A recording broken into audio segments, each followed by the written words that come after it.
Messi. Oh my goodness. Oh my goodness. Just when you think he's done everything, he comes up with something even more special. Nani. Oh, wonderful! What a goal! And what a time! In what a place! What a player! Fuchs. Rolling for Vardy. Onside. Jamie Vardy!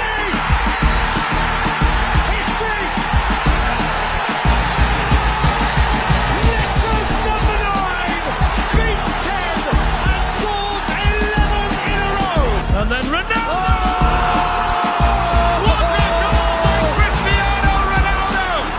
City are still alive here. Balotelli, Aguero!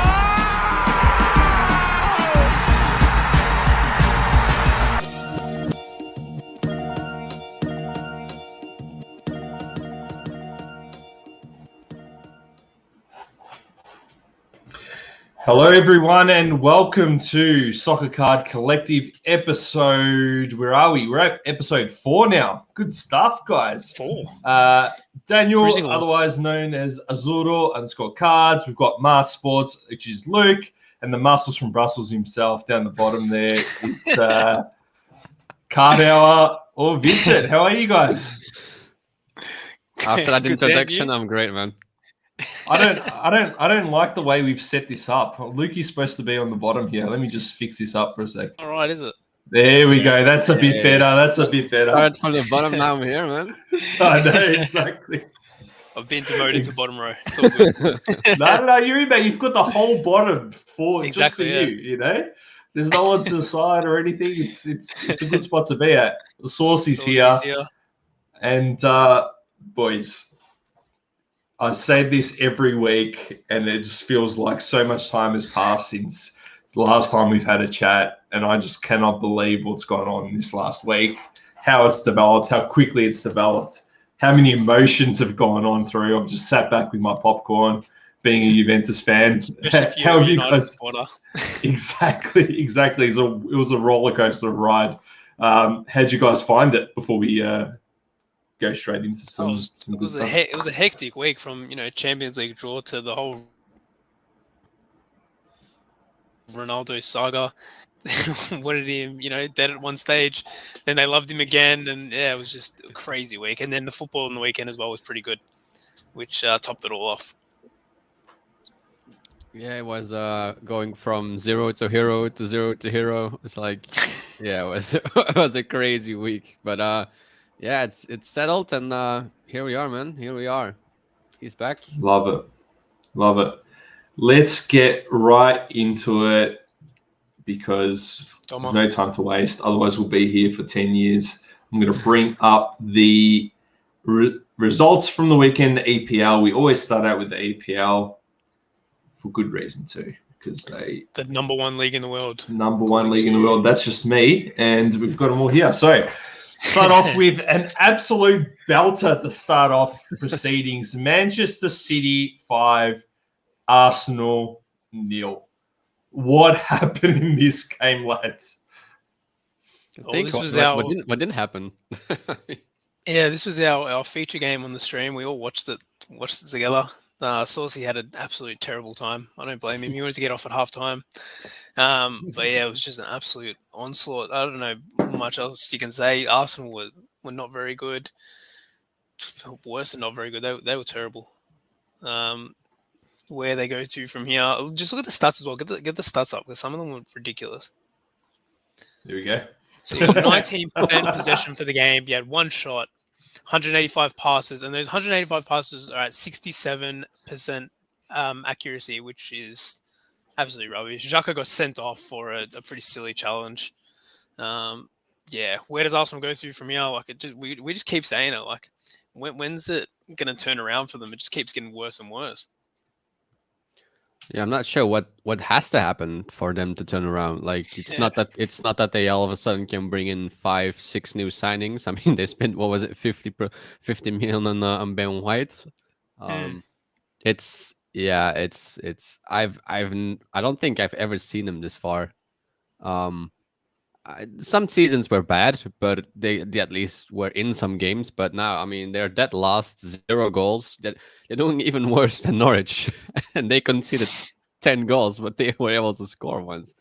Yeah, I'm not sure what has to happen for this team to. I mean, as a leader, like Sakai doesn't need to take red cards. And that defense, man, Jesus Christ, I don't know. Yeah, I was just about to say, we look at this lineup, 5 men in defense. Especially Cedric. Cedric got ripped. Cedric got absolutely ripped. But I mean, look at that side, Sakai, Cedric. I mean, it's cool, but it doesn't seem to work. No, not at all. Sakai is still Sakai. I mean, he's obviously talented and he's great, but against the team, like, look at that side, like Grealish and who else is on that side? I'm not even sure. Varane, yeah, Gundogan, Cancelo. Yeah, even Jesus got on the score sheet. Yeah, I mean, Ferran Torres with 2. It's hard to watch. Yeah. Wasn't Ian Wright like barely crying on television? Oh, that was heartbreaking, man. Bloke. I feel bad. To be honest, it's like starting to get to the point where I feel bad for Arsenal. But then, if you think about it, there are still players missing. Partey's still got to come back as well. Lacazette, I think, came off the bench. So that's one game down, right? The coach still has 4 to go, right? Until he, he had like 5 games to turn it around. Yeah, but even going into that, though, I don't think any Arsenal supporter expected to win. But to be at least competitive and show a bit of heart would have been nice for them. Yeah, would have been bare minimum, really. Yeah, I don't think anyone expected Arsenal to beat City, but like and red carded, like 19% possession, 5-0. It's like yeah. 700 and something passes compared to 180. Incredible stuff. That's embarrassing. There's no reason why that should happen. And you go down 1-0 and your whole defensive mindset to try to kind of play out a nil or draw goes out the window. And you don't have a plan B, you don't have a plan C at all. I understand it's Man City, but Jesus Christ, that's embarrassing. We'll move on. Newcastle 2, Southampton 2, Brighton came undone against Everton 2-0. West Ham, Crystal Palace 2-2 draw. Norwich 1, Leicester 2. Aston Villa 1, Brentford 1. A very interesting game. Liverpool versus Chelsea 1-1. Did you guys catch any of it? I know there was a bit of controversy there with that red card. No, I saw the first 10 minutes and I didn't make it. Didn't make it long after that, to be honest. At 2:30 in the morning over here. But yeah, we'll start with the controversy in the red card. I don't know if I'm just biased, but from what I saw, it was off Reece James's thigh onto his arm that didn't look too much out of an unnatural position for me. So penalty, yeah. Red card, I'd say probably not. That's the way I viewed it. Man, with these rules, in Belgium this weekend, there were a couple of calls. I thought, like, do you really? My girlfriend even said, like, if the ball comes to your face, do you really need to hit yourself with that ball to avoid giving away a penalty? Like, it's insane how, like, if it's only from like 1.5 meters away and he's like a cannon shot on goal, like, are you just gonna hit yourself in the face like loose tooth thief? I don't think so. It's reflexes. Yeah, sure. So at what point is it reflex or natural position? I mean, it's so annoying. It's so tiring as well. Like, the rules change and then it's natural position, then it's not. It's but I saw that as well. And I say it's just, I mean, at what point you cannot just take your arm off? I don't know. I think it's got a lot to do with VAR, to be honest. I think that when you watch it in slow motion, things can look like a lot more deliberate than they actually are. Because you're slowly moving your arm like this. It's like you're moving it towards the ball, but it's just like naturally. That's like a second movement. You don't have any time to react, but that makes it look like you're moving towards the ball, and it's obviously you're preventing a goal, and it's a red card if you were to do that intentionally. So I think that's something that you need to have a little bit more leniency in regard to that. Did you guys check out how have it scored again as well? Which was good to see. Good to see. A good start to the season by him. How did Lukaku play? Do you guys know? Not sure. Didn't have too much of a read into this one, to be honest. unfortunately. Come on, boys. You guys are Chelsea. Yeah, I know. fans. It's our teams as well. And Burnley 1-1 with Leeds. That's an interesting tie. Leeds can't seem to get off the ground. Tottenham 1-0 over Watford. They seem to keep getting the results, Tottenham. I'm telling you a little bit of a dark horse there, not to make the top four. You never know. First in the league. Currently, goals, absolutely. 0 conceded. Yeah, Harry Kane staying. I'm telling you what, it's a sneaky play. Manchester United over Wolves. This was the feature game that we had on double coverage. From what I saw, it came in a little bit late, but Wolves. I think this is the one we just watched just last. Oh, we just watched. Okay, maybe because I jumped in at that point. But man, from what I saw and what I saw in the replay, Wolves hard done by to come away with no points. They absolutely smashed Man United in the first half, and looks like they came out of the second half and were doing the same. Like Adama Traore was on fire. I feel really bad that they didn't actually come away with the win. Yeah, same as me. I watched the first half of this with some Man United supporters as well, who also weren't very happy about the performance. But yeah, Wolves were all over them. I don't know what was going on there, but Trincao was one that really impressed me. As I've come on here and said before, I don't like Barcelona, so I don't watch many Barcelona games. I haven't seen a lot of him play. So I was actually really impressed by him and Traore as well. Traore is really, really good in the first half.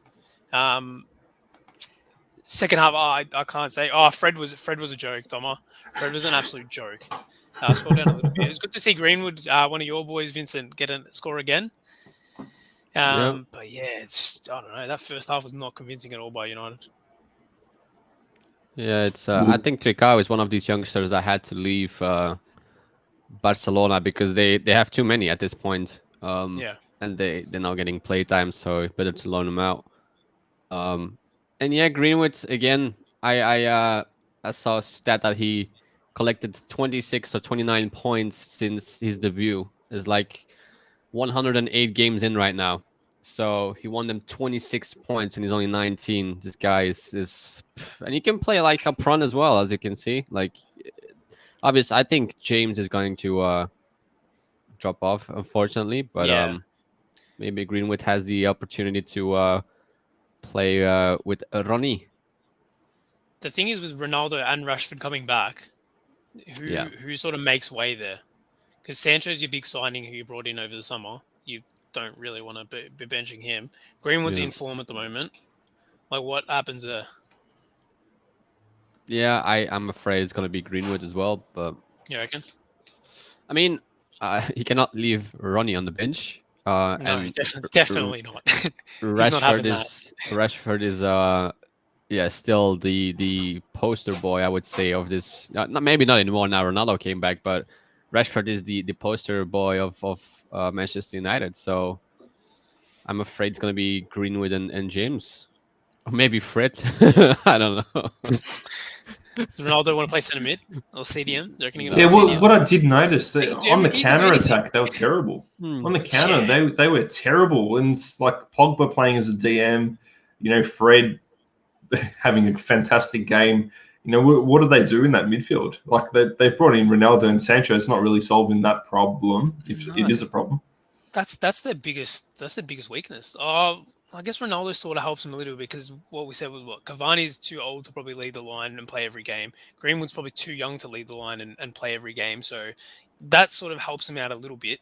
But that defensive midfield position is something that they're really struggling with. I guess McTominay can play there, but he sort of sorts out one side of it. But when you got two and Pogba puts in, Pogba's probably the most defensive midfielder in the world. So it's still a big weakness, I feel. Yeah, that's why Pogba is so good for France and not for Manchester United, because he has a guy like Kante behind him. But I mean, Fred is obviously not Kante, so yeah, not even close. I must say, I saw Fred play for Brazil, and he was pretty impressive. He was very, very good. But then again, you have a guy like Casemiro in there as well, Fernandinho. But Fred was playing like very going forward, and he was really. It didn't feel like he was not in his place, and that was a big surprise to me. If you see him or watch him play at Manchester United, you're like, what is he doing there? But in that Brazil team, definitely. he was fitting in. So it's kind of strange how that happens. But we'll bring the United team up a little bit. We'll bring the United team up again, so I'll just keep it there. I got one for you. Who do you reckon goes first, Arteta or Fred? Arteta. Who goes first? Arteta, you reckon? No, I don't know. Which one you reckon? I don't know. Probably I think Arteta, yeah. Yeah, probably. Arteta. Fred hangs around to the end of the season. Arteta's not making it to the end of the season. No, I'm afraid not. Over in Italy, Udinese beat Venezia 3-0. Venezia's getting a rude awakening to, top league competition.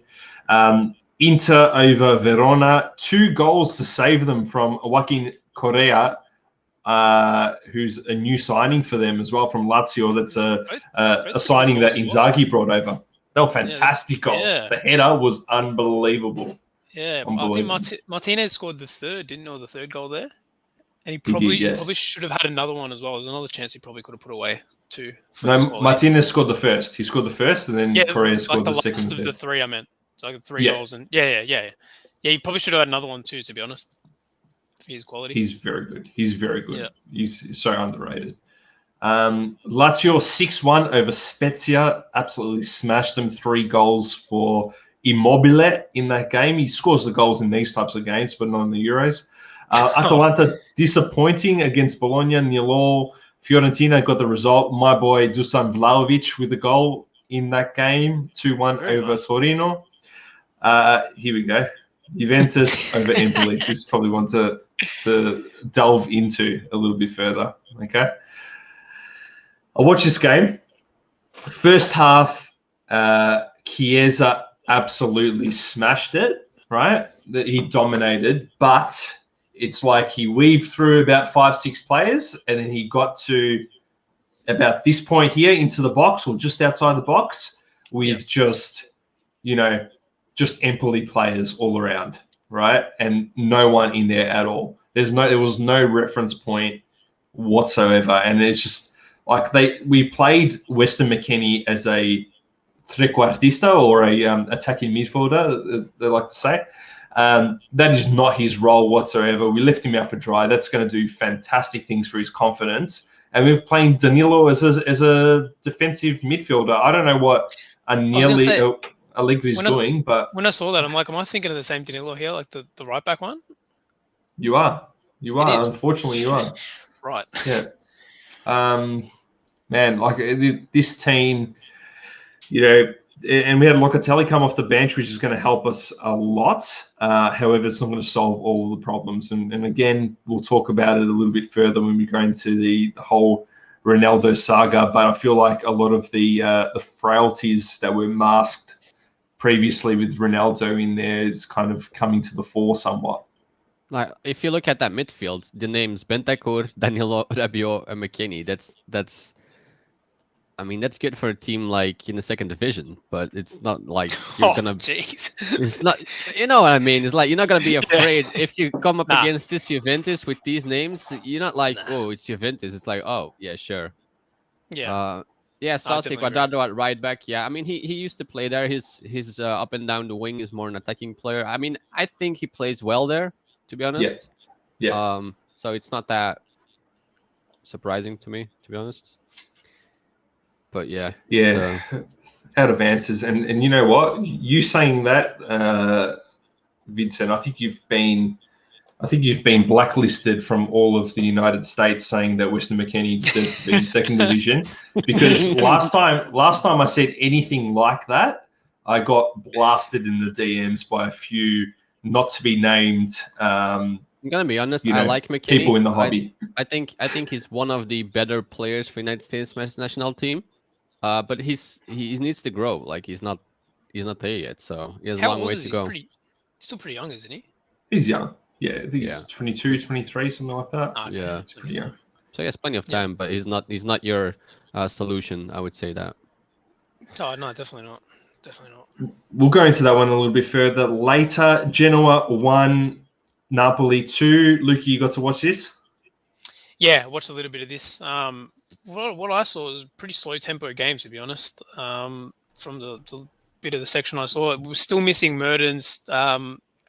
Osimhen served the first game of his suspension. Whether they're still appealing that for the next game, I'm hoping they are, because I want him to play against Juventus.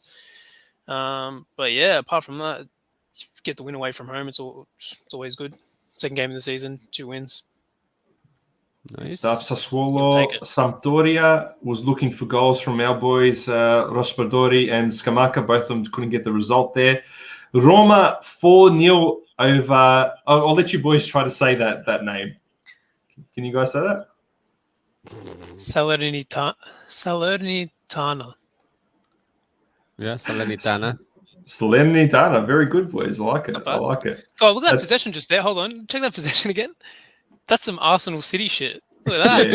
Yeah, it is. But Salernitana is not Arsenal, though. Let's be honest. Definitely not. Maybe these days, you never know. But yeah, it's very reminiscent of that type of game. You know, you look at those passes, look at that possession, passing accuracy stats. Like they're very, very similar. The one boy here coming up with the goal, and it was an absolute cracker as well. Tammy Abraham is absolutely enjoying himself over in Italy. It's fantastic to see. Fantastic to see. Yeah, definitely. Me and Vincent both. Me and Vincent both said that we're pretty happy to see that. Tammy's a player I really like at Chelsea, so to see him go abroad and do even better and get that playing time that he needs, it's something good to see. So I really hope he does well this season. And he started very well under Mourinho. I think he's going to do really well this season. Yeah, it's also. I mean, if I look at this Roma team, it's not like something special, and somehow they make it work. Obviously, it's not against your Lazio or whatever. But if you look at this team, the names in it, it's just like you have Mkhitaryan in there and Cristante, but yeah, it's good to see Abraham come to fruition. It's nice. Even the first game, he had 2 assists as well, didn't he? The first game, two assists. Yeah, so he hit the crossbar as well. Yeah, so great start. Hopefully he can keep it up. Yeah. Look, I mean, it's got a lot of promise, this team, and a few things I just want to note. Pellegrini in there. I was actually going to ask you about him. Yeah. Fantastic player. To be honest, well, I mean, I'll tell you about what Mourinho said about him in the lead up to this game. He said, if I had 3 Lorenzo Pellegrinis in this team, I would play each of them, right? That they'd all start. Because he's so versatile and he's such a hard-working player. And he came away with 2 goals in this game. Brilliant result by him. Another few things to note, Brian Reynolds didn't get on the park. It's a wing-back, American wing-back. And I've got one of his cards as well, just, to play the American card, let's say, but it cost me like $2 to get. So that was his rookie. El Shaarawy still plays there. But the red card to Zaniolo, I cannot wait to see him come back and see what he does in this team and progress under Mourinho. Where did Pellegrini come from? Has he always been at Roma? Good question. I'll tell you right now. I think he is a youth product. Yep. Of Roma. He's not very young though, is he? No. He was late 20s if I remember correctly. Yeah, 20, yesterday. 26, 28, something like that. Yeah. 25, and he's from the Roma Youth Academy. Okay. Nice. Yeah. Cool. It looks like he's really hopefully can step it up under Mourinho as well. Absolutely, 25. Still got time. Yeah, definitely. Another game to finish off the round in Serie A was 4-1 over Cagliari Milan. Sandro Tonali, great to see him on the score sheet. Also, Raphael Leo, great to see him, and Olivier Giroud, 2 goals, penalty, and a really, really nice goal as well for number 24, the 24th minute. We're sending people away and they start banging goals, giving us It says a lot about our club. We're delivering top products, man. Top products. Yeah. I tell you what, Tomori is very good as well. He's been brilliant. He's been brilliant. I was pretty disappointed that he'd gone. That he left. Yeah, true. He's one I would have liked to have kept. Tonali free kick as well, which was nice. Leo hit it was a long distance shot that was deflected, but he'll still take it. And Mainen, I think that's how you say his name. He has come in and done a great job in Donnarumma's absence. So interested to see how he goes this season. Yeah, he's been warming the bench. Yeah, exactly. Making the money, but warming the bench. Interesting to see. Over at Bundesliga, we'll start off with the match that we all want to see. Dortmund 3-2, just get over the line with a 91st minute goal from Mr. Erling Haaland and his face says the it all, notable doesn't players. Yeah, exactly. His face says it all. Exactly. What did you guys think about this game? He was going absolutely nuts, and rightfully so. Scoring at home in front of the fans there. It was good to see. Definitely left it late though. That's the thing. I maybe I'm too negative on this team, but again, like they need a 91st minute equalizer over Hoffenheim, and they are like over the moon. Obviously, they're over the moon, but I mean, again, it's like losing to Freiburg, just barely scraping it against Hoffenheim. I don't know. And then again, Bellingham scoring, Rena scoring, Haaland scoring. That's the names you want to see scoring. if you're in the hobby, definitely. If you're holding their cards, that's exactly what you want. So I guess everyone happy. Oh man, back again too. Oh, nice to see. It's interesting they play Witzel as a I just saw that. What? I think they did last week as well. Really? That's strange. Okay. Very. What other games have we got here that are interesting? Stuttgart lost against Freiburg. That's a bit of a result there. What else we got? And obviously this one over here. Bayern Munich. Lewandowski just keeps going. I've actually got the Bayern top one today. Actually, nice. I think that. I like it too. Lewandowski, that guy, man, Jesus, give him that Ballon d'Or already. Just give it to him. Like if it ends up if it doesn't end up winning a Ballon d'Or, then it's completely rigged. It's completely effed. Come on. Over our boy Jorginho. That's a hard one, but depends. If you think the Ballon d'Or is about winning stuff, then obviously Jorginho. If you think it's about personal things like personal achievements, and I mean Lewandowski just broke a record that was sitting there for like 50 years or something by Gerd Müller. So I mean, it's hard to go against, right? But then again, Jorginho just won the UEFA man of the midfielder. What is it? Champions League midfielder of the season. Euros, Champions League. Like, what more does he have to win? Was it UEFA Player of the Year as well? That was it. Yes. Yeah, that's the one. So I mean, what more does he need? A World Cup? Yeah. I say, just looking at this here, did Upamecano, did he get injured? Why did he come off for? Or was it just rotation? No idea. Does anyone know anything about that? No. That's all right. Someone have to have a look at that after this. Yeah, probably rotation. Yeah. What do you guys think? Sneaky, like not sneaky, because he's definitely out there in the hobby. But Musiala, he's pretty expensive too. I gotta say, so young, he came away with the goal.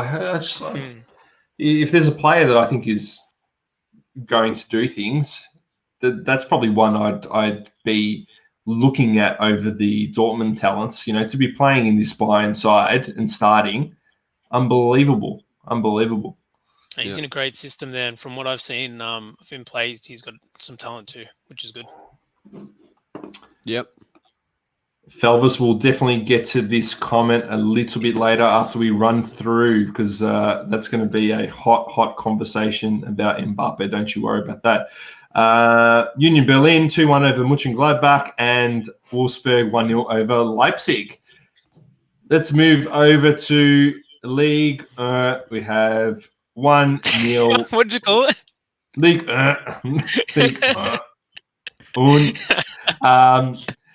Lyon 1, Nantes 0. Nice 4-0 over Bordeaux. Marseille 3-1. You want to talk about this one, Leaky? Yeah, I just wanted to touch on this one real quick. Guendouzi on loan from Arsenal Marseille this season, a player that I've spoken about a few weeks ago, got on the score sheet this week, put in a man of the match performance as well. And it just I know the history that he had at Arsenal. They didn't like his attitude, but he plays with so much passion and so much drive and stuff. And I think that's something that Arsenal could really do with right now, especially when your captain like Xhaka's, putting challenges like that, getting sent off. I feel like he's a player that he could be someone that could help them right now, but unfortunately he's on loan at Marseille. And from what I've heard as well in interviews, he's really happy there. He's really enjoying his football, which is good to see. And obviously another one of your boys, Unda, got on the score sheet as well. I was going to say, we might chat about him later. We'll keep that one for later. We'll keep it in the back pocket. No worries at all. If it comes up. Monaco 2-1. Ren nil. Angers 2. And Camavinga didn't start this game, did he? No, he didn't. Doku didn't play. I believe he's injured.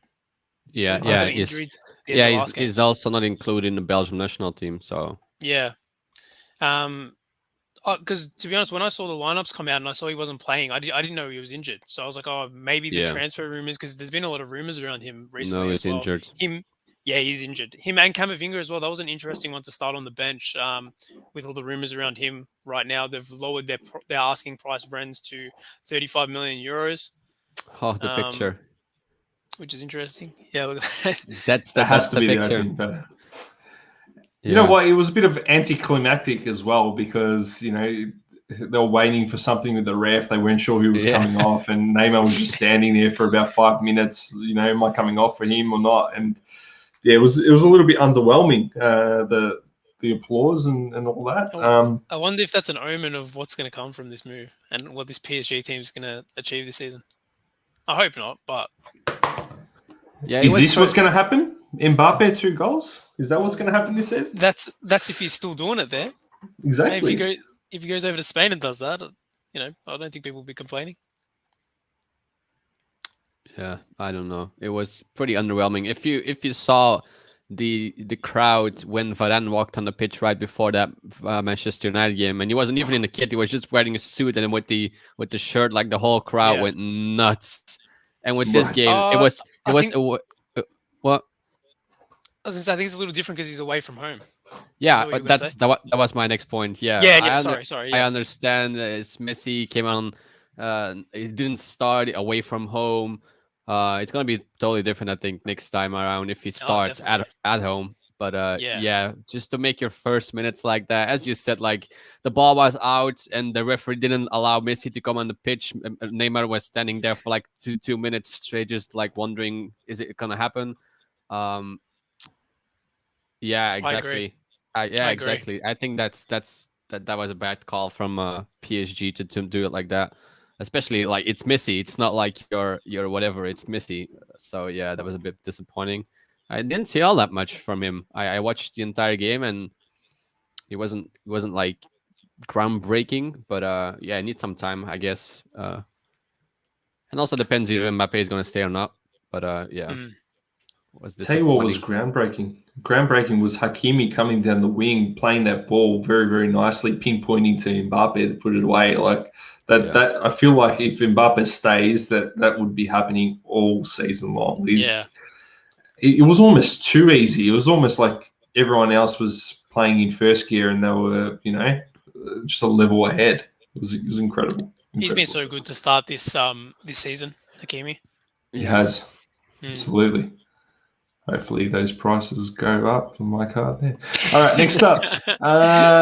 Barcelona 2, and we have a Getafe 1 goal in the second minute by Sergi Roberto, and then Depay, and then the game was pretty much done from there, even though it was sandwiched in between a Sandro Ramirez goal. Any thoughts on this game here, or Barcelona in general?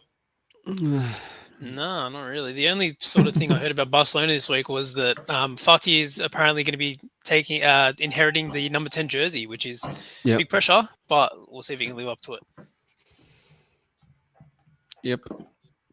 We also have this boy here, Javi, who made his first appearance at age 17, which is an interesting player. I heard he played very well as well.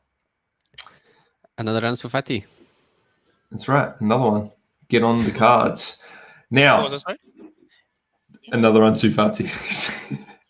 Oh no! Yeah, I was gonna say, does he have a rookie card? People are already buying it. People will already be looking at it. Okay, cool. Yeah. Games are done. Now, let's get straight into it. Let's set the scene. Let's start from the very, very start. I'll take you guys on a bit of a journey what's been this last week. People started asking Pavel Nedved questions about what's going to be happening. He came out and said, Cristiano Ronaldo has told me that he's staying. That's what's happening. We are in the final moments of the transfer window. He's not going to do this to us. Probably within seconds. You know, after that, there's a whole issue that we had last week with the game where he kind of didn't want to play. Straight after that, he pretty much said, I'm not playing in this team. I'm leaving, right? And pretty much immediately after that, we were talking about where he was going to go to, and who popped up? None other than Manchester City. And, you know, for a long, long while there, Romano was reporting it, wasn't going hard at it, but he was definitely talking about Man City making a serious play. And it did make sense given that their interest in Kane waned somewhat and didn't end up happening. So they need to fill that void if they were going for that type of central striker, and look like they were going hard for Ronaldo. What we saw from Manchester United fans was a joy to behold for anyone who's not a Manchester United fan. I got the popcorn out myself because there was an absolute bloodbath, you know, an indictment on Ronaldo's character, an indictment on Manchester United in general. Absolutely smashed him personally. It was out of control. I haven't seen that many snake emojis in a long time.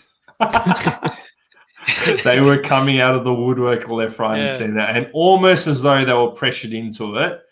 Manchester United at the 11th hour came out of nowhere and got the deal done.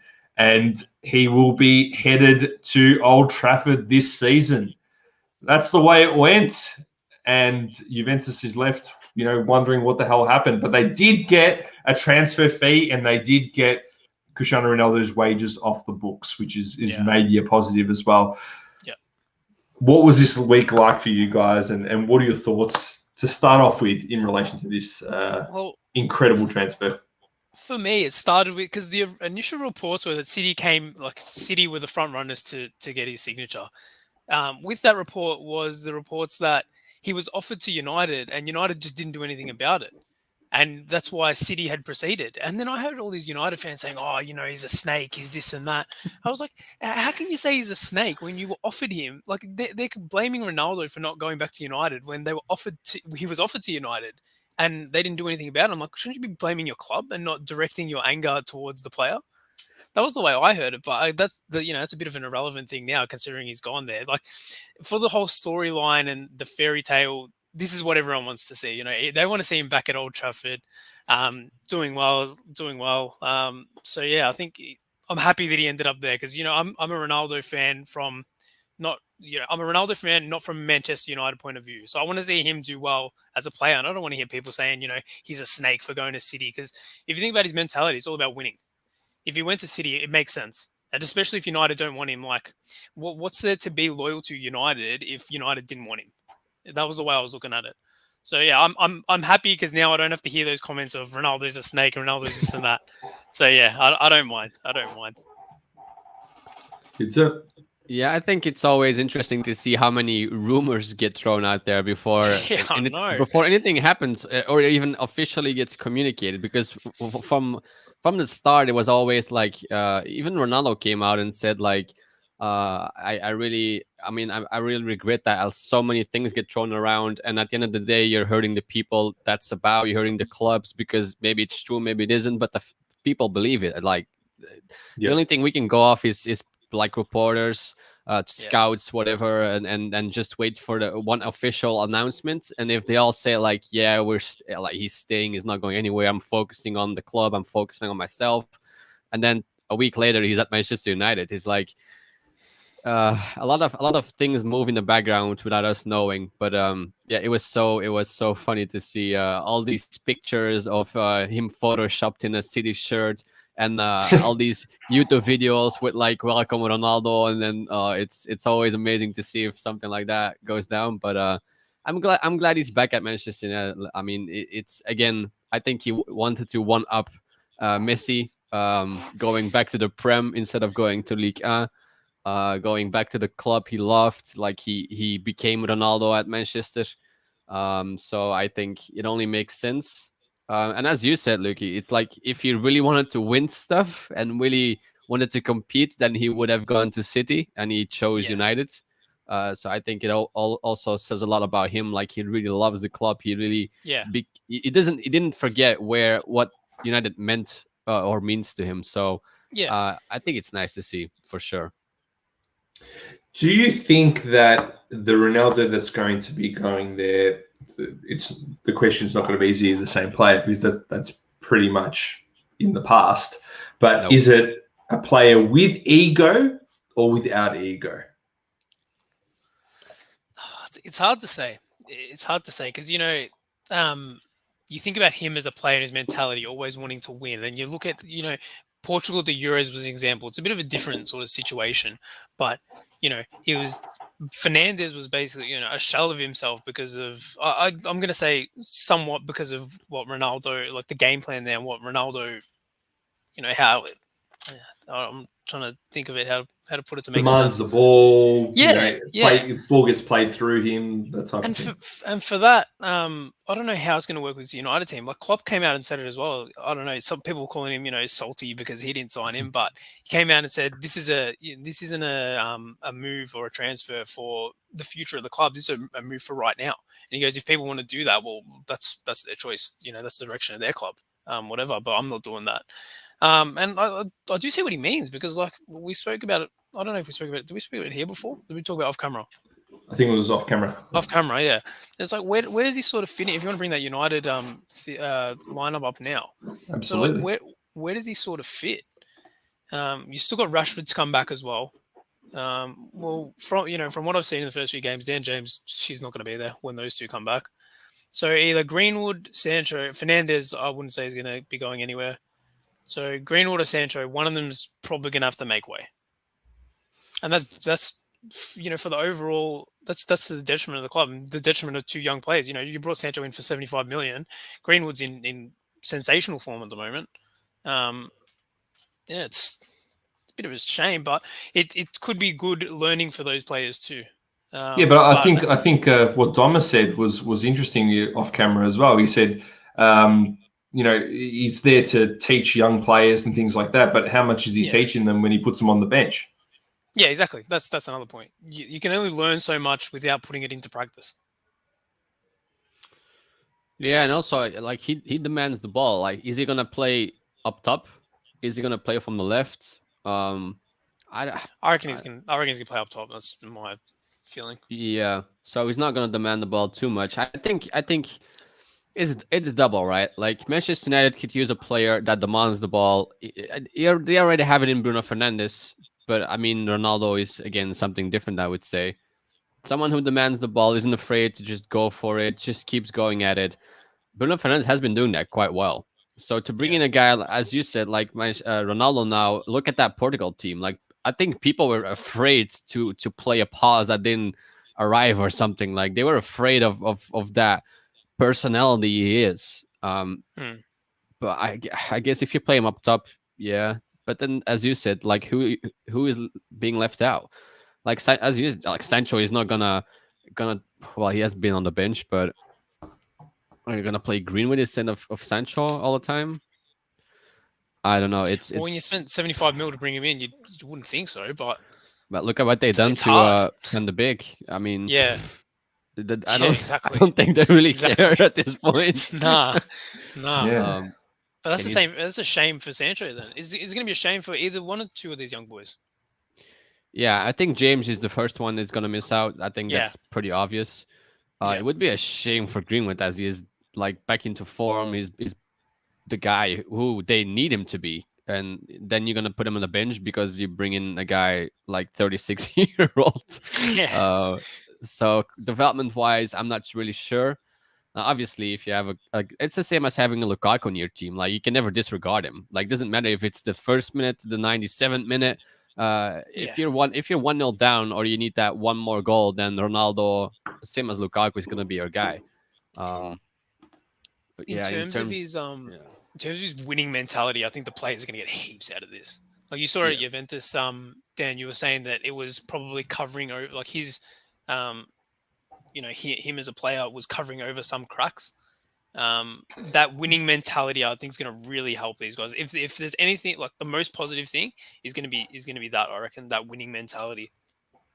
So since we're talking about Juventus, I'll take you through a little bit of a summary of his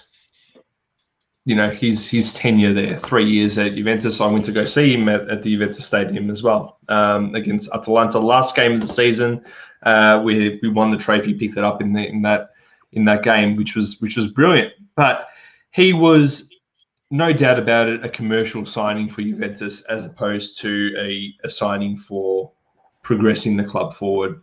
Progress them in terms of their shareholders, progress them in terms of their Instagram, which doubled pretty much overnight by having Ronaldo as part of their team. Absolutely. That definitely did happen, right?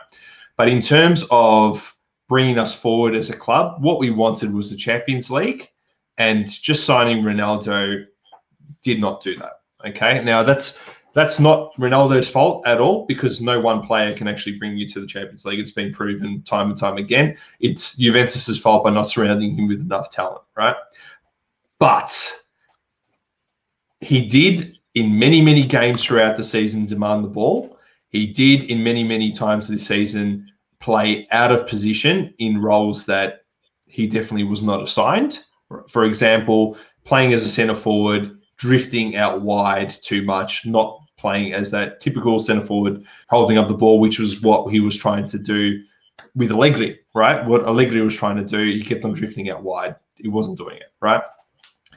Every time Juventus had the ball, Dybala suffered completely by having Ronaldo as part of this team. Instead of doing what Dybala does, when he had the ball, take a few touches, looks up, where's Ronaldo, pass it to him. And it is times throughout the season where Ronaldo was played out of the game, and Juventus was absolutely lost, right? Now, before Ronaldo coming, Juventus won league title after league title after league title. Ronaldo, part of this team, didn't really do anything else, right? And we still lost against Lyon. We got out against Ajax. I can't remember what the was before that, Porto but as well, wasn't it? Porto as well. Yep. Yeah. So those were the three. So didn't really do much. In all honesty, what he did was he padded his stats, scored 101 goals, probably one of the top goal scorer in Juventus history, which is fantastic for him, but didn't really improve the club all that much, in all honesty. Didn't really add much. The players said that they learnt a lot from him. First player there, last player to leave. That's the way he was. That's what his mentality was. But in terms of bringing us forward, we finished just in Champions League qualifications last season. So we just, year after year, we regressed. Partly Juventus' fault, like I said, didn't surround him with talent. He had 3 different coaches throughout that year, but I think he's probably a big part of that. I think he had a big say. Didn't like Allegri, didn't like Sarri ball, and Pirlo was just a joke as well, not just because he's new, right? So it was a complete schmozzle. It was great having him there. It's great to see cards with him in a Juventus jersey. Yeah. That's really, really good. But I think it was an abject failure for Juventus as a club. In terms of Instagram follows, great, but don't know. So what are your thoughts on that? And maybe lead that type of player into this Ronaldo side, in this Manchester United side. I think we saw the same thing with Real Madrid. Like when he was there, Benzema suffered. Like there was no Benzema. It was all Ronaldo, and he was the guy. Ronaldo leaves, Benzema scores like 33 goals, 34 goals, 2 seasons in a row. I mean, he was still doing all right though. Keep going. Sure, but the difference between Benzema with and without Ronaldo, I think was obvious. Yeah, massive. Yeah, I get what you mean. So yeah, maybe right now, if he comes in the team, other people are gonna suffer as well. I don't know. He clearly demands the ball, and obviously he's all about the mentality of the fighting spirit and keep on going, and he's known for that. But I'm not sure if again he's the answer Manchester United needs, because what was it? They finished second last year, right? In the league. Yeah. So are they winning? Are they really bringing him in to win Champions Leagues, or what's the thing here? I'm not sure. Do you think it's another, almost like a commercial signing? Yeah, And I another think so. point I is, mean, do you think it was something they just sort of did it because if he went to City, like there would have been an absolute uproar from the fans? I think both. I mean, Yeah.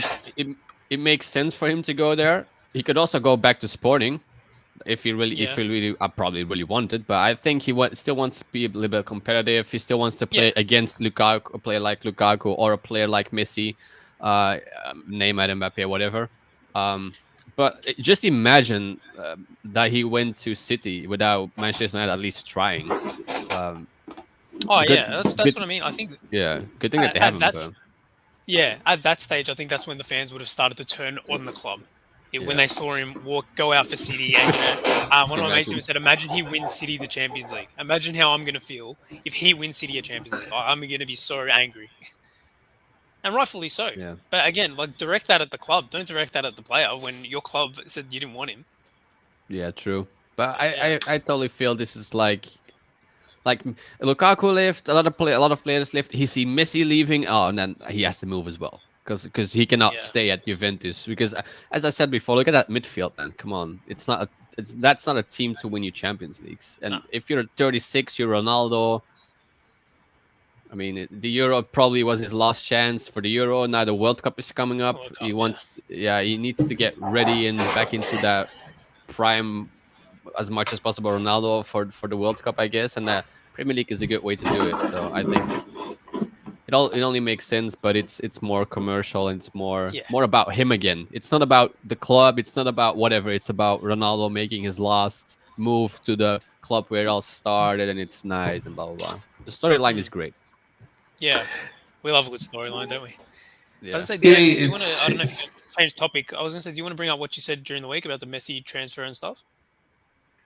What did I say? Remind me. You said something. You said something during the week about do you think it was like? Do you think it was sparked by Messi moving? Like him yes. From Juventus?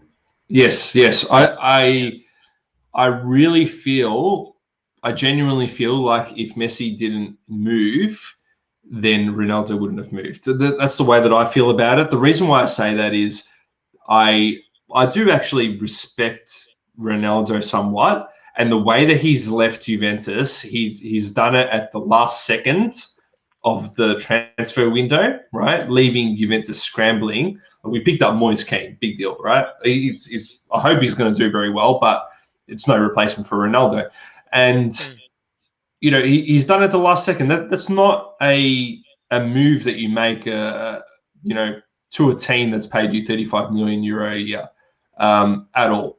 And it was very, very disappointing. But I also think that he was truthful when he said, I'm going to stay here. And he didn't expect Messi to make that change. And he thought, I'm not going to let Messi go and win the Champions League, right? While me sitting in this second-rate Juventus side, in all honesty. Let's get this move happening. And to be honest, as a Juventus fan, I'm happy about it because we're able to rebuild, we get his salary off, and we get a bit of money back. So it's all good. But I really feel like he's gone because of that. What do you guys feel? Yeah, when you brought it up, I was like, that's actually a really good point. It's something I didn't really think of. A question, sorry to come back with a question, but do you think the overall Ronaldo project at Juventus, do you think it was a success or maybe not a failure? You can give it a pass if you want. It was depends which way you're looking at it. So from commercial success, I meant footballing. Footballing. Put all of it into consideration. Just chuck it all in one. Yeah, footballing failure. Yeah. Footballing failure. Because I really feel like we didn't progress forward. We actually regressed with him, and that's because he came up with the goals. He came up top goal scorer. He won us games that we probably shouldn't have won, and that pushed us down the line without making the changes that we needed to make. That's what I feel. For him personally, he can step back and say that I was top goal scorer in the top 3 leagues in the world. And, he can claim that over Messi, and nothing's going to change that. So it was really, really good for him. But at the same time, he was kind of not winning the tournament that he wants to win, which is the Champions League. And he's 3 years older now, and he's not getting any younger. So, probably a pass for him personally, but a failure for Juventus on the pitch. Yeah, fair enough. Fair call. That's what I would say. If you think about him going to United, is he really going to a team that's going to win him the Champions League? Because I genuinely feel like he'd never expected United to come up with a proposal, and he was going to Man City. He was going to City. That's fair. And then there, he's probably winning the Champions League. And then that's totally fair. And then he can't say no to United. And then it comes out in the media then that ruins his legacy. But at the end of the day, he's playing in the Premier League. Messi's not. Who knows? We're going to go through the Champions League. But I did want to touch on, before we move to transfers, we did want to touch on Mr. Mbappe. Let's get Felvis back up from his comment previously about how this all impacts or potentially impacts card prices. We'll talk about cards a little bit later. Obviously, this is a card show. But, do we think that Mbappe is going to leave, following the transfer of Messi? Go first, Vincent. I personally, I don't think so. Again, I don't really see a reason for him to leave PSG. It's not that Messi is gonna steal his spots or something. So I don't know, but I don't know why he would want to go to Real Madrid at this point. I don't know. Maybe to become the star boy, maybe, because again now Messi gets brought in. You have Neymar, who demands a big portion of the attention. You still have guys like Di Maria and Verratti and all of these players. But I don't see any reason why he would want to go to Real Madrid. So I don't think he's gonna move. That was my conclusion. Sorry. Fair call. Yeah, it's going to be interesting. It sort of depends what he wants to do. Does he want to play a season with Messi and, possibly this could be his chance to win his Champions League there? Or does he want to go over and start a whole new project where he's the guy, basically? Because you think about it, Benzema's only getting older, Bale's getting older, Hazard's underperformed while he's been there. He has the opportunity to be the guy there, without Neymar, like you were saying, Neymar stealing his spotlight, Di Maria stealing his spotlight. So it'd be interesting to see sort of how he's thinking because of that. And then if you think about it as PSG as a club where his contract expires at the end of the season and he can go for free. So either way, like they can sell him now and get 170 mil, or they can wait till the end of the season and he can go for free. Either way, I'm pretty sure it's pretty common knowledge between the 3 camps that he's going to end up at Real Madrid next season. So it's probably whether they want to cash in or not now. Yeah. I think that's a little wrinkle, the fact that the contract's finishing at the end of this year. Because if I was Mbappe, I can go to Real Madrid next year, and it's not really going to be that much different than if I was to go now. At least I've got the opportunity to, I've invested so much time in PSG. I've actually helped them elevate them as a team, and I'm going to leave the moment that we've got the best opportunity to win the Champions League, especially with Messi involved. Doesn't make a lot of sense. Leave with the Champions League medal, right? But this contract is very interesting, and I think if I was Mbappe, I'd just say to them, I said, look, I'm not signing, right? That's not happening. Either you let me go now, or I'm happy to stay. Like that's probably the way I would play it to them. And that's where it's interesting for the club too. Like, wouldn't you they've played such hardball with Madrid over the transfer fees and stuff like that, but he's going to go for free at the end of this. So I don't understand their mentality. Like they offered 160, and they said Real Madrid have been so rude to us in this whole whole saga and stuff like that. I'm like, why are you playing hardball with this guy? It's a lot of money, and he's going to go for free next season. How much? How It's much? an odd one, but How much would they win or get if they win the Champions League? How much money is that? yeah, that's a good point. I actually Yeah, don't know but- what anyone. Because anyone now else they look brought at it. in Messi with the television rights and whatever. Yeah. I think they'll the guy in Qatar can manage a 170 mil loss. It's not even gonna be a loss if they would end up winning the Champions League. Mm. Maybe they look at it that way. Like it's almost That's a big gamble, impossible. though. That's Yeah, a big but gamble. I mean, there's only two teams, in my opinion, that can compete with PSG this season. That's still Bayern Munich, and that's gonna be City. City, Um, yeah. So if Yeah. it's Well, we like said that 30, about France in the Euros, and then It's it 100 just didn't happen. At the end of the Yeah. day, it's a $170 million roll of the dice. That's the way I look at it.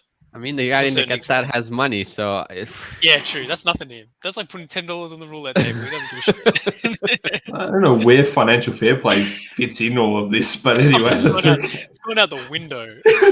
with that being said, I think he stays for another year to play with Messi, Neymar, give him the Champions League, because at the end of the day, he hasn't won the Champions League. He has Champions League, yeah. He has now. He had a record going for winning the league every single year. He missed that last season with Lille winning the competition.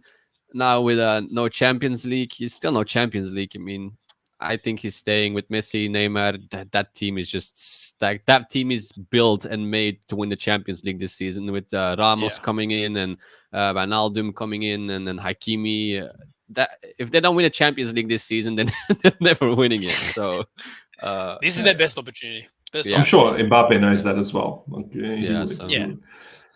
And I was reserving this segment to a little bit later, but since we've gone an hour in, we haven't even talked about cards. We might as well talk about it now. Now that Ronaldo is in the English Premier League, right? What does this do to cards, right? And I'm talking specifically about EPL Prism, right? But also cards in general, because I'm on Facebook groups left, right, and center, and there's for whatever reason, the Manchester United collectors base seems huge in comparison to the other. And I know their supporters are huge all around the world. They'll collect anything, right? Even if it's a Van der Beek card that he doesn't even play. I see people snapping these cards up, right? So Manchester United as a club is a huge player in this hobby, and collectors of them is a huge player in this hobby. So seeing Ronaldo in that jersey, it's going to be exciting. Like if people are packing up the historic tickets, they're snapping them up left, right, and center with the jersey, and that's an old card. This new card's coming into the fold. What does this do in general to the card market? Just imagine, like, we're looking ahead to EPL Prism, yeah? Just imagine there's a kaboom and Ronaldo's in his United kit. I reckon they're already working on that. That's huge. That's huge. His first Prism is going to be something that a lot of, how we talk about the American influence, stuff like that. I think a lot of the American United supporters, the first Prism is going to be a big one to collect. And even like the first Topps Chrome when Champions League comes out, I think that's going to be one that people are after too. So yeah, overall, it's going to be huge. There's going to be a lot of Man United fans going out for those cards. Yeah. What do you think, Vincent? I'm thinking one thing, like who cares about his Prism in his people care. He's 36. He's been in this Manchester United kit before. It's like that's a 2004 card, not a 2021 or 22. But I can see why people are gonna be crazy going for it. It's like they will call it the return of the Ronaldo Manchester United Prism, whatever they're gonna call it. First time back in his Manchester United kit. They'll name it somewhat whatever. But yeah, it doesn't appeal to me. Like the 2003 or 4, the ones in this mention, that those are the OG cards. That's the one you want to get. This is nice for flipping purposes because you just know as soon as that box drops and you see these cards, and as you said, like a boom, and people are gonna go crazy for it. It's a nice flipping tool. It's nice to make money short term, but long term, no one's going to care about that 16 tier card where he came back to Manu. Maybe a little bit, but you still want to get these 2003 2004 ones in this Manchester United kit, I would say. But that's just me bashing the modern market. Who am I? I don't know. I'm just a guy. I get it, but man, people are on to the next thing, the newest product, what's new and Sure. shiny, and like you know as good as anyone that people are paying big money for Haaland and then neglecting the Brazilian Ronaldo. Like seriously, I don't think Haaland will ever reach the heights in terms of talent that Ronaldo Nazario ever hit. He was a generational player. I've never seen anyone before, and I don't think I'll ever see anyone like him again. But Haaland is the one that everyone's paying big dollars for, right? The Super Refractor. What did that go for recently? They went for over 200,000 US. Yeah, over 200,000 US. Crazy thing. So for that reason, and you're right, doesn't make a lot of sense, especially when we come to the rookies. But man, I see this product going up like crazy, and if you can get your hands on some boxes, I feel like it will go bonkers. I mean, there's no question about it. It will go crazy. It just doesn't make a lot of sense to me. I think something to maybe put into consideration as well, compared to those like the 03, 04 upper deck ones, is the accessibility of being able to get it now. There's going to be a lot more in better condition than those. In terms of overall printed, there's going to be more printed now than I'd say then. And in terms of ones you can get graded and you can send off and stuff like that, because they've just come out of the packet. They're not 20 years old or almost 20 years old. That's going to be something that's probably a bit more appealing to people too. For collectors, this is heaven. For collectors, this is the perfect thing that could have happened. But for investors, maybe short-term flippers, sure. But I would still get one, I guess. But it's not not at the start. Like just wait for a month. Just wait for a month. Definitely. This is also a big opportunity. I'm not sure if you're gonna still talk about plays, but that's my play. That would be a play. If you're first on the market with some kind of new Ronaldo product, oh boy, you can ask whatever you want. Yeah, definitely. You heard it. United kid. Absolutely. All right. I don't know. Cool.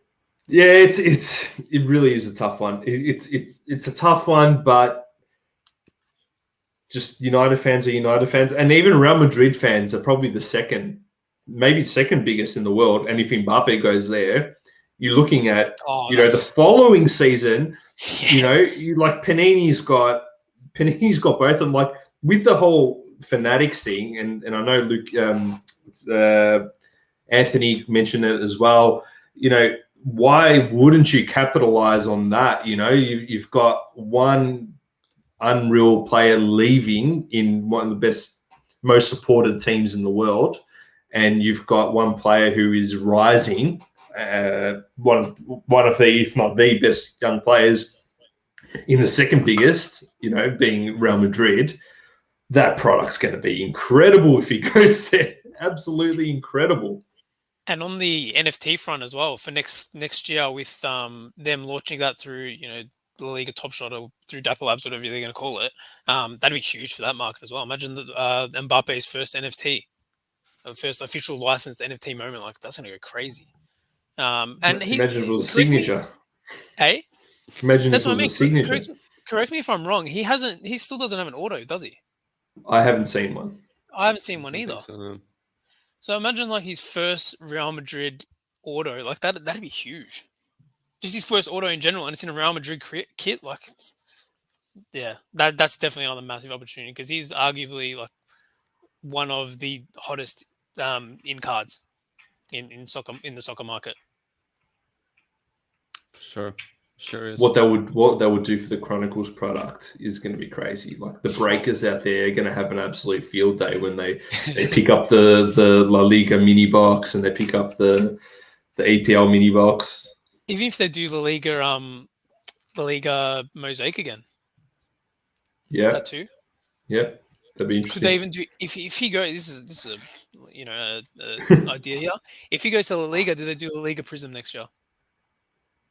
Ooh, interesting. It's interesting you do it to one player. Like they didn't do it with Messi.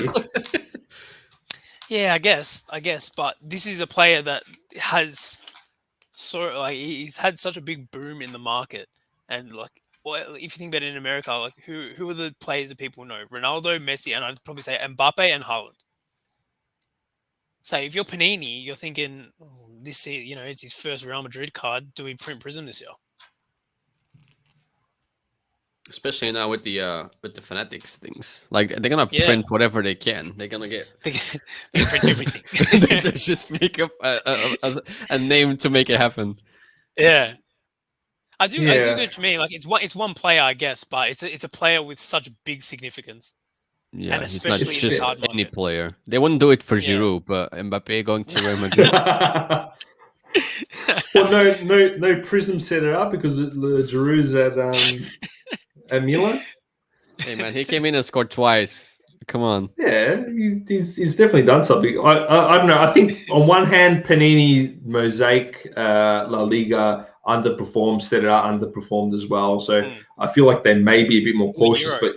Yeah, and Euro did okay, average as well. And I honestly don't think EPL Prism was that great either. But I think that's more to do with the league and their rookies in this year than anything. But I don't know. We'll see.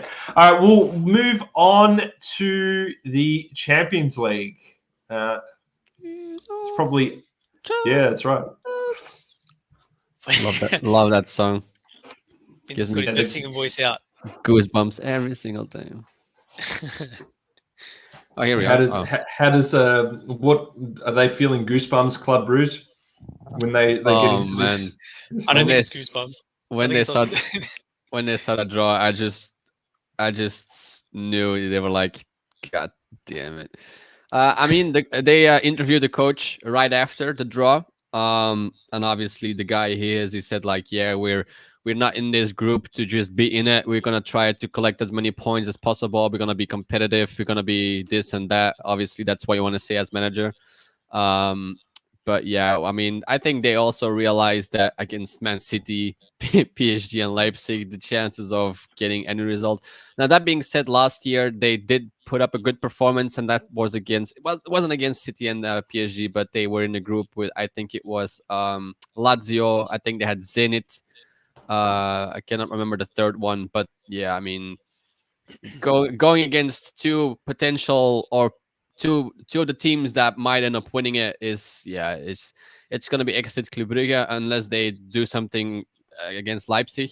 Now that being said, I don't think Club Brugge did start the season off very well. They just lost, or they got trashed 6-1 in the league this weekend against a team that is really, really struggling. Again, it's I would say it's not even close to the same team it was last season. But yeah, I mean, all you need is some kind of luck. They also removed the home and away, the weight of the goals, so I don't think it plays in their favor either, because they need to score more goals now. But yeah, it's they didn't look all too happy. Absolutely. And Lukey, for a brief moment there, we were thinking that we were going to have Ronaldo versus Messi in this group playing two games for a brief moment, but it didn't eventuate. Yeah. But still, the two favorites to win this tournament matched up against each other in this one group. What are your thoughts? Yeah, well, that would have been absolute scenes. I think is that the first fixture as well, the City and PSG one? I was having a quick look. Good question. I'll have a look. The first game. Yeah, well, I'm talking. The first game of your Champions League campaign is City and PSG. Messi and Ronaldo, their new clubs facing off against each other. That's crazy. But either way, first day is Young Boys, Man United, and Sevilla, Salzburg. There you go. Oh, what? Yeah, they're starting at the 14th of September. Those are the two early games. So those are the very first games on the first game. Oh, right. Okay. Maybe I'm wrong. Maybe I'm looking at something else. That's all right. But yeah, look, it's still two of the favorites to take out the tournament still playing in the same group, which will be interesting. Yeah, it'll be interesting to see what Leipzig can do and how good Szoboszlai really is, and we can see what he can show as well against those big teams. If he's at the age he is right now, is he able to compete against them? Obviously with the team he's got around him, and Andre Silva as well. He's one of your boys, isn't he, Vincent? Yep. What he can do in that group. But are we doing predictions as well, or are we just talking about? Go for it. We'll do predictions for each group. Yeah, I think City and PSG go through on this one easily. Yeah. It's pretty simple with this group anyway. Who finishes top is the question. Oh God. I'd say PSG, just because of the league they play in, and they have, I mean, they can rotate players without breaking a sweat, I would say. Yeah. City's tougher league, and I mean, having to come in, Jesus is not like the one you want to bring in, or Mahrez, so I don't know. I would say just PSG, just because. I did say overall, before Messi even came in, I said it was PSG's time this season. So I've got them top in the group anyway. There you go. Yeah. Group B, me, I probably would say, it's so tough, man. It's so tough. I'll say it kind of sits where it is right now. Man City, Paris, Leipzig, and Club Brugge. Yep. Group B is probably in my opinion, the most open group that there is. Anyone can probably scrape it through. You've got Atletico, Liverpool, Porto, and AC Milan. I agree. Looking at all the groups when this came out, this is probably what I'd say the most exciting group. We saw what Porto did last season, getting knocked out by Chelsea, but beating Juventus on the way to in the knockout stages. Atletico strong, Liverpool strong, Milan in their return to Champions League football. I think this group is going to be Liverpool top, Milan second, Atletico and Porto. I reckon Milan go through. And talking on Atletico as well, their game on the weekend, they got a bit of a gift to get a point out of that from the Villarreal keeper. So I forgot to mention it before, but yeah. And on that note, they're not going through. Just because of that goal. Just because of that. That's why. Just because of that. I don't like Atletico at all. I just the way they play and stuff. So Porto isn't that bad either. Yeah, give Liverpool and Milan to me. Yeah, let get rid of Atletico, João Felix, or whatever. Liverpool, Milan. And to be honest, the Champions League has not felt like, to me anyway, the Champions League without having Milan in it. It just hasn't been the same, and seeing them there is great. They're not going to go far in this tournament, but I do see them have the potential to get out. So yeah, I completely agree. Liverpool, Milan, Atletico, and I'd say Porto last. And it's no good if we keep on agreeing, guys. By the way, let's shake things up a little bit. I was about to say let's. You mentioned the most exciting group, Luke. Now, we probably have the most exciting group because it's the group that Haaland's in. Group C, we have Sporting Lisbon, Dortmund, Ajax, and Besiktas. I think Dortmund top this one, Ajax second. In terms of giving much about it, there's going to be a lot of eyes on this group, as there is, a lot of eyes on Dortmund, especially from a Cards perspective. This can be one that a lot of people are going to be watching. It might be good for maybe some of the other teams as well in terms of their card prices. Maybe some Ajax guys, if people are watching Dortmund, they're playing Ajax, maybe people might pick up on a few there. But yeah, I think it's pretty straightforward. Dortmund, Ajax for me, and then the other two are interchangeable. Is it? Yeah, I mean, Sporting is a good team. They're pretty strong. I watched them play last week. Really? They're really dominant. Yeah, they run all over you, man. They don't give you any space. They have a lot of great talent on the bench as well, so they can bring in pretty talented guys as well. Ajax is just Ajax. They're dominating Eredivisie. They also have Haller now, so they have a pretty good forward. They still have Tadic running around. I don't know. I mean, we watched the Dortmund game, right, against Freiburg, and if they play like that, then any team in this group can beat them. But yeah, I have to go with no. Let me do something different. I'm going to go with Ajax and Sporting.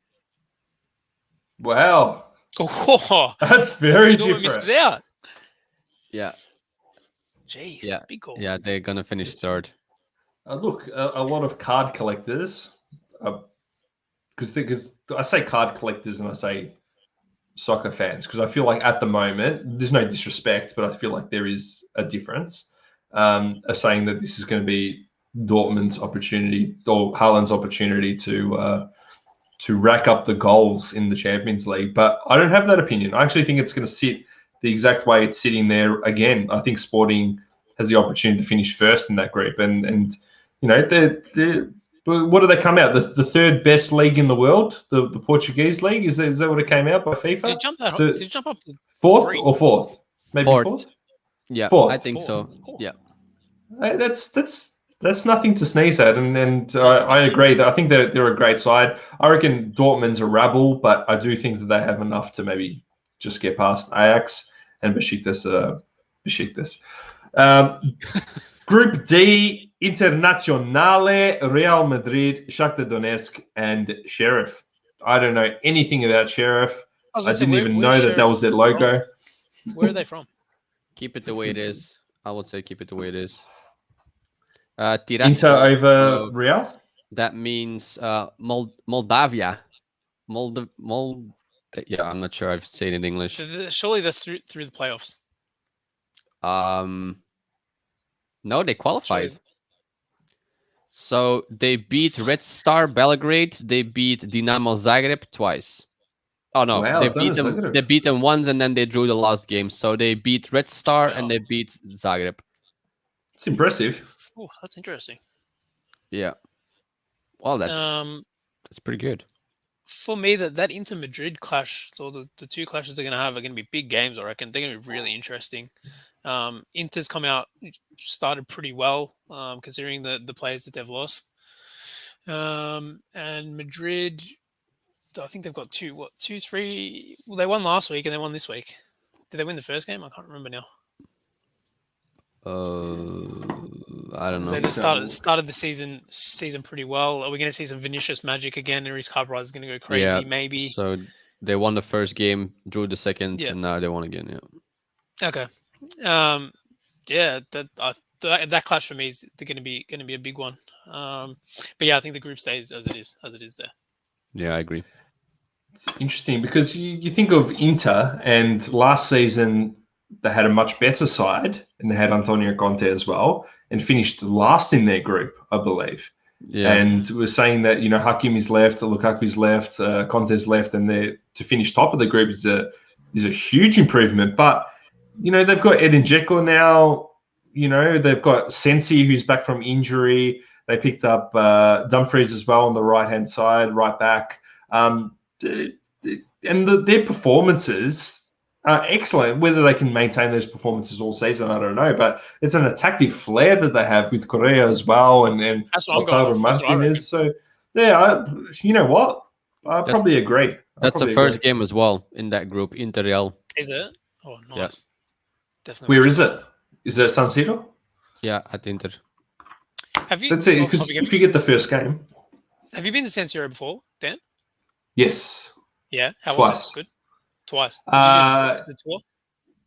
No, I didn't do the tour. It was. It's an unbelievable stadium. The way that it's built is incredible. It's pretty much like that, so you can see from anywhere. It doesn't go out like that, like a traditional stadium. Incredible. It does need a lot of work, and that's why they're looking to move from it. Because I heard they were going to knock it down at one stage. They probably need to, in all honesty. Like, it's so old. Like, what they need to do to that stadium is crazy. But the atmosphere, I watched. Now you got me all emotional now. But I watched. I want to hear. About it. I watched Juventus draw 2-2 with Inter Milan. The goal scorers were Zlatan Ibrahimovic and Zalaeta, and Del Piero was on the pitch. Pavan Edvard was on the pitch. Thuram, I believe, was playing as well. On the other side, Christian Vieri scored and Adriano scored as well. Right. Oh, that was a amazing match. Probably the best match I've ever seen in my life live. Wow. I've also seen other games there, but I think it was Inter versus Verona and other games. But that's a game that will stick with me forever because you had all those players at their prime. Yeah, for sure. But incredible scenes. Group E, Bayern Munich, Barcelona, Benfica, Dynamo Kiev. I think that it stays like that. What do you guys think? I'm I agree. yeah. I agree. Yeah. To give it a bit more, you're going to stays as well? Yeah, I was about to say give me Benfica over Barca. Ooh. Oh, wow. Okay. Giving a lot of love to the Portuguese.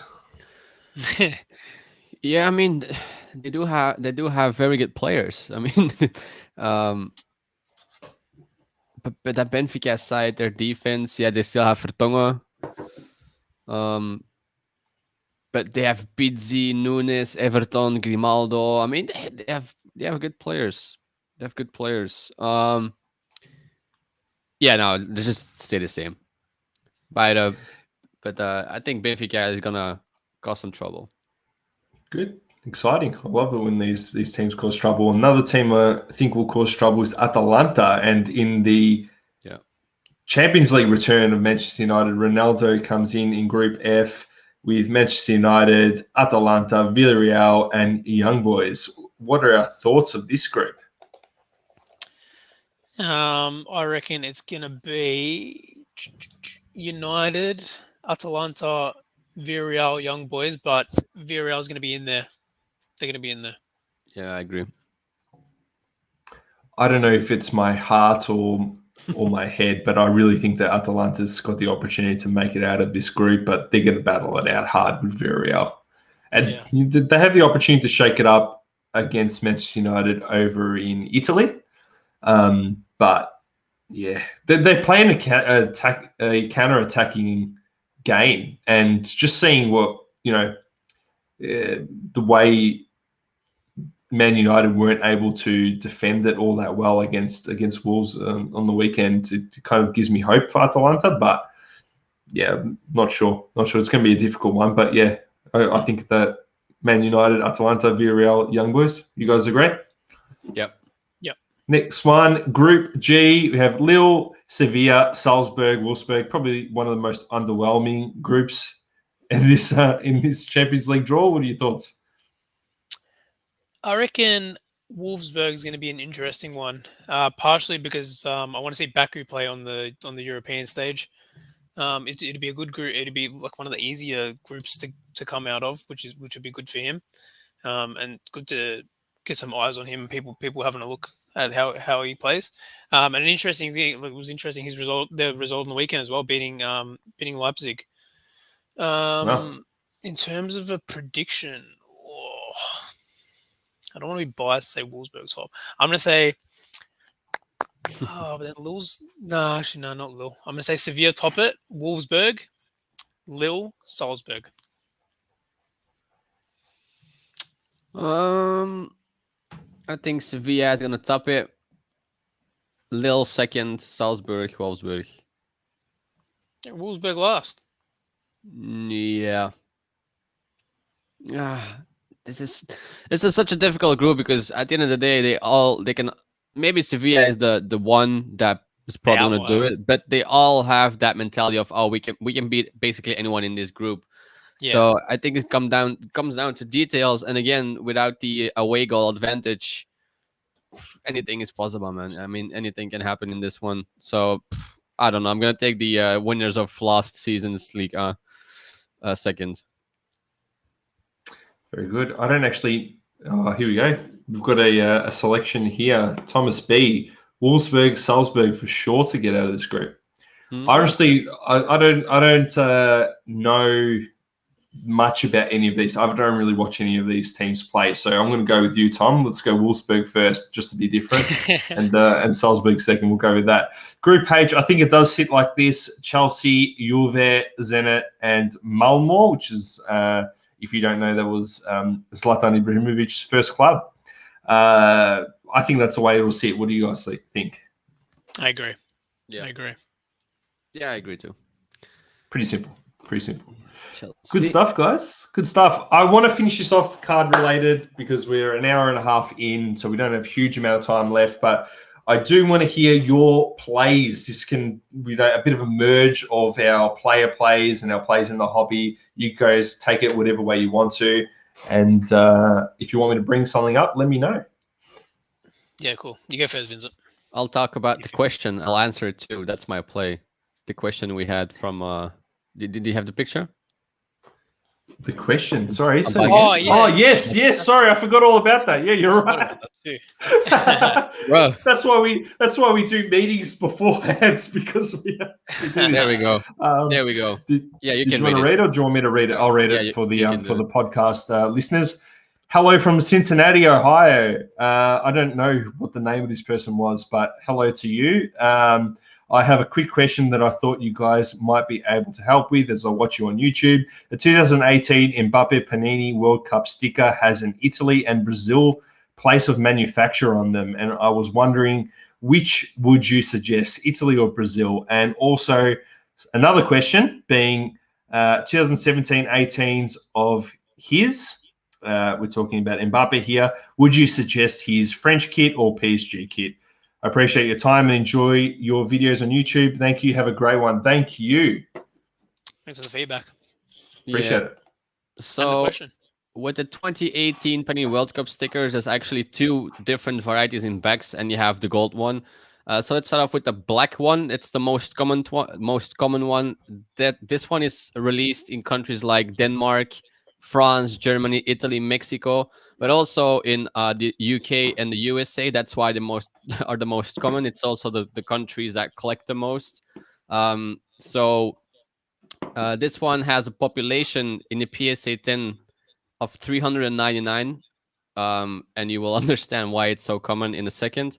The second one is the pingback. Those were released in countries like Argentina, Belgium, Croatia, Cyprus, the Czech Republic, Greece, Malta. So not really collecting countries, so didn't really care about these. That's why they're the second. There's also the non-international one. The black ones are called the international ones. This is the non-international one. And they have a population of only 56. Wow. And then you have sorry? Is that total or PSA 10? PSA 10 only. Yeah. Okay. Yeah. And then you have the gold ones. Those look the more prestige ones. These are the Swiss edition. They were also released in an album of 694 stickers, which is 12 more than the international one and 24 more than the non-international one. So explains why they're also more scarce. And this has a population of 37 wow. PSA 10s. So when I just got mine graded, that was a pink back. There were only 10. Now there's 56. So it goes out pretty fast. So my play would be still the ping backs. People start to understand scarcity more, and the backs do really matter. As you look at the 90s, 70s set, the Mexico one, you have different variety of backs. You have the green one, the black one. You have a Bisfilada one. So the backs really matter. So I would go for the ping backs in this one, as the black backs will become the most common one. And the golds are probably way up there in price. So there you go. There's the gold one. And we're preferring the PSG. Sorry, the French kit as opposed to the PSG kit. I would say so. I would say. You go. Sorry. I was about to say it has 3 different kits as well. It still has stuff in his Monaco kit, then you have PSG and you have France. I would think it's easy. It's either France or Monaco. Now obviously 2017 Topps Chrome is a huge release also for Mbappe, but he is there in his PSG kits. So I would still, if I had to choose, I would always go for Monaco or France, unless it's 2017 Topps Chrome. I agree totally with that. Yeah, I don't really have much else to add. I agree totally. 2017 Topps Chrome being one of the only cards from that year for him. And then you can look at the 2018. So if you're not worried about first year, like you can look at Optic, where he's got both a card in his France kit and a PSG. And then you got World Cup Prism that year as well, if you want one of those. But yeah, it's good to hear that the pink backs are a shorter print from the looks of it, because I actually have one. So happy to hear that. Yeah, I could have picked up one, like a whole lot of them recently, and I'm spewing hearing Vincent talk about it. But anyway, that's okay. Really? Luke, what are your thoughts on the hobby? Have you picked one out? Have you had a bit of a think? I'm gonna give a player that I've been buying a few of. He's for Milan. He scored on the weekend. That's why I mentioned it before. But it's Raphael Leo, who is a Portuguese midfielder / forward. He was subject to a fair bit of transfer rumors over the off season. Actually, while I'm talking, do you want to get up the Pitch Kings and the rookie ticket? If you can, oh, sorry, he's already on it. Look at him. I'm on it, mate. Don't you worry. I've got the rookie ticket. Yeah, so he was subject to a fair bit of transfer rumors over the summer, but Milan were very keen on keeping him there. They believe in his talent. I think with Milan coming back into the Champions League this season, he has a lot of flair. And he's a player who can really. I think he's a player I enjoy watching, and if I enjoy watching them from an attacking sense, I feel like a lot of people will. Quick as well. Just quick and flair, really. And I think, in terms of like a short-term flip or something like that, the pitching is a really good-looking card as well. In terms of a quick flip, he might be an opportunity. Of course, do your own research, and as we always say on here. But yeah, there's going to be a lot of eyes on Milan back in the Champions League, and I feel like he's a player who can really take it to the next level this season as well. Good stuff. I like it when we're talking undercover. My player is actually now a Milan player as well. He's Pietro Pellegrini, and I have not been picking up any cards. I've just been picking up his so rare cards as much as I can in the Monaco kit. That wouldn't be his rookie. His rookie would be the Genoa kit. Yep. And he got incredibly injured during his time in Monaco, so he hasn't really had the opportunity to have a few runs on the board and show his talents. But he is probably the youngest player in Serie A, I think, to score a goal when he actually did it for Genoa, and it was an absolute cracker. I watched him a lot. He's got a physical presence. He's still very young, and he's just secured his move to Milan, who are looking for a good partner alongside Giroud, and having him as another option with Leo as well. They do have an interesting partnership up forward to see how they go. And I don't think.